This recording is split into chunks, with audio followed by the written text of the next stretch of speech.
Ladies and gentlemen, welcome to another edition of the NASCAR Fantasy Podcast on the channel, live from my grandfather's van.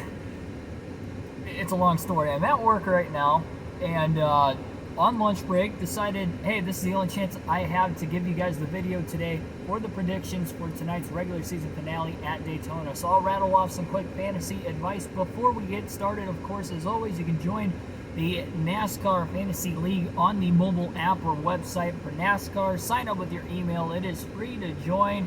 Chance to win 2 tickets to any race of your choosing in 2022, excluding the Daytona 500. Hey, let me turn my air conditioning off because that's probably really loud. I don't have time to edit any of this today, so I'm going to sweat in this hot box for the next couple minutes or so and rattle off the fantasy advice. As usual, we always start off with the don't haves right here on the channel.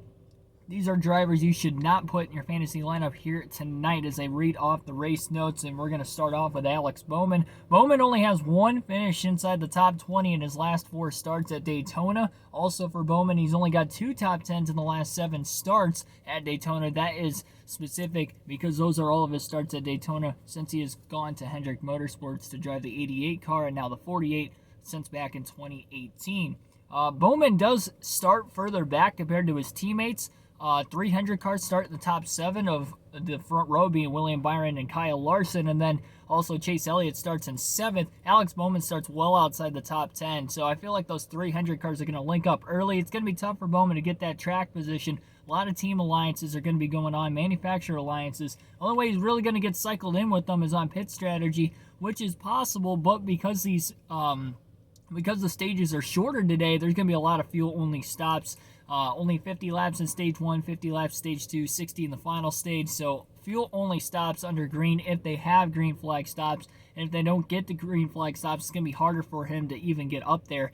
Also, if you look at stage 1 with the cop yellow, that's going to be the pit stop to make it on fuel to the end of stage 1 there. So they won't even need a green flag stop at stage 1. That's going to hurt Alex Bowman. It's going to be interesting to see how he can get up there, but my thought is that the other 300 guys are going to outperform him once again here tonight. Martin Truex Jr., another driver you should absolutely stay away from. Truex only has 2 top 10s in his last 10 starts at Daytona. On top of that, he has never won a super speedway race in the NASCAR Cup Series in his entire NASCAR Cup Series career. He's only got 4 straight finishes. I worded that weird in my notes. He's only got 4 finishes inside the top 20 in the last 10 races as well, so it has not been good for Martin Truex Jr. Finished 25th in the Daytona 500 earlier this season, had some problems there as well. So luck is not on Martin Truex Jr.'s side when it comes to super speedway racing. Martin Truex Jr. is another don't have. I don't have Alex Bowman or Truex finishing in the top 10. Those are my predictions for them tonight. Quickly going on into the sleeper picks for tonight's race, I'm going to start off with Austin Dillon. Dillon comes in below the cutoff line by 25 points to his teammate Tyler Reddick. Needs to have a really solid points day today.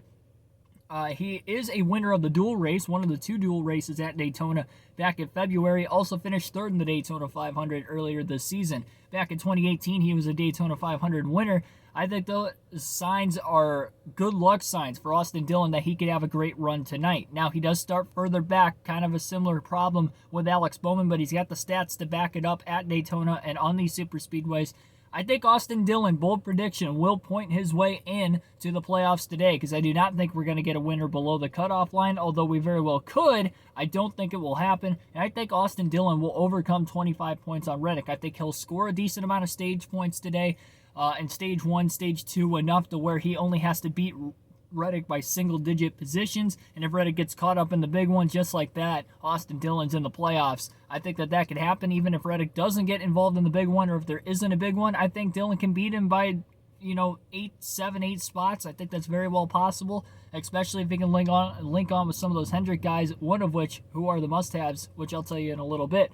Also, Matt DiBenedetto is another sleeper pick. So I have DiBenedetto and Austin Dillon getting top 10 finishes tonight for your fantasy advice. Again, sleeper picks going on right now. Matt DiBenedetto, in the last 4 summer Daytona races, has finished 12th, 8th, 7th, and 13th.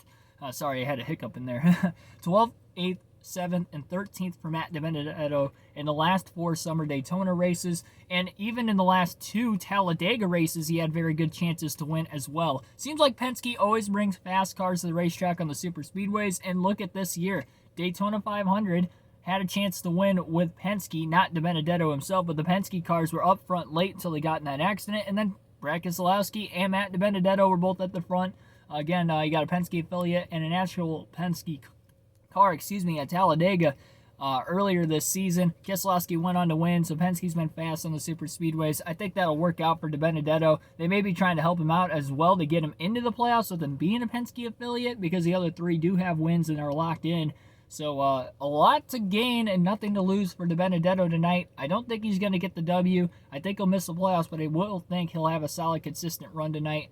He'll be in the top 10 quite a bit, and he'll finish there as well.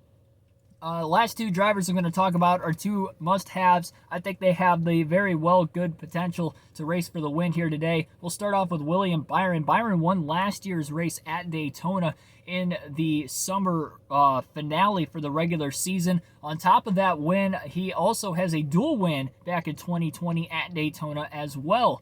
As far as William Byron's rest of stats go, he's got I worded that weird too. Man, I'm messing up bad.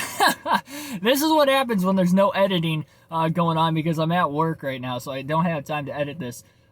In the last 6 super speedway races for William Byron, 5 of which he has finished inside the top 11. He's got 4 top 5s in that stretch of 6 races as well. And obviously already mentioned that he won last year at Daytona, had a close runner-up second place finish at Talladega this year and last year in the fall, and those are very good stats. Again, 3 top 2 finishes in the last 4 races for William Byron. The fact of the matter is, William Byron should be in your lineup today if you have not used him 10 times yet this season. It's the regular season finale, so if you have these guys, you have to use them. It's the final week. Another guy, Mr. Obvious, Denny Hamlin. He is Mr. Daytona in years recently. He's a 3-time Daytona 500 winner. We already know that, all in a 5-year stretch. He's got 3 straight top 5 finishes at Daytona, not just in the 500. That would actually include the last 2 Daytona 500s and last year's summer race as well. He's got 4 top 5s in the last 5 races at Daytona as a whole. 6 top 5s in the last 7 super speedway races. Denny Hamlin is the best super speedway racer in NASCAR today, and he is not only going to finish inside the top 10, but he is also my pick to win tonight's race. I say Denny Hamlin will get his first win of the season. And bold prediction there as well. I think Kyle Larson gets the regular season championship, but I think it's going to be a really close battle between Hamlin and Larson. I think Larson isn't going to run great, but he's going to score just enough race points that Hamlin's got such a big, overcoming that he's going to have to get a lot of stage points and a lot of race points compared to Larson today. I don't think that's going to happen, although I think he will get his first win of the season. Like, share, and subscribe for more daily NASCAR content. This video will probably be uploaded within a few hours of the start of tonight's race. You can tune in on NBC, the main NBC network, 7 p.m. Eastern Standard Time is when that race is scheduled to begin. And who knows, maybe they get rain, they run tomorrow.